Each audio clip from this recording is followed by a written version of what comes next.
অনেকে বলে হুজুর বিমান হামলায় মারা গিয়েছে, বিমান জ্বলে পুড়ে ছাই হয়ে গিয়েছে, তার কবর কোথায়? তার আত্মাটা যেখানে আছে ওই জায়গায় প্রশ্ন আছে না নাই? অনেকে বলে হুজুর সাগরের মধ্যে পড়ে মারা গিয়েছে, তিমি মাছ খেয়ে ফেলেছে, তার কোনো অস্তিত্ব নাই, কিন্তু তার রুহুটা আছে না নাই? প্রতিটা রুহু সংরক্ষণ করে কে?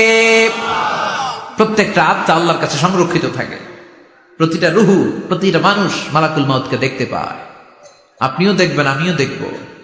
মুমিনদের কাছে এসে মালাকুল মাউত একজন যুবকের বেশে সাদা ধবধবে জুব্বা পরে সুগন্ধি মেখে মুমূর্ষু ব্যক্তির শিয়রে বসে বলে, ইয়া আইয়াতুহান নাফসুল মুতমাইন্নাহ, হে প্রশান্ত আত্মা, উখরুজি ইলা মাগফিরাতুল্লাহি ওয়া রিদওয়ানি, আল্লাহর ক্ষমা আর দয়ার দিকে বের হয়ে আসো।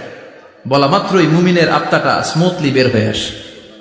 কাফান মিন আকফানিল জান্নাহ, হানুত মিন হানুতিল জান্নাহ, জান্নাত থেকে আনা সুগন্ধি কাফনের মধ্যে পেঁচিয়ে তিনি রূহটাকে নিয়ে ইল্লিনে চলে যায়। সরাসরি দেখে মালাকুল মাউতকে। আর যারা ইসলাম বিরোধী, কোরআন বিরোধী, তাদের সামনে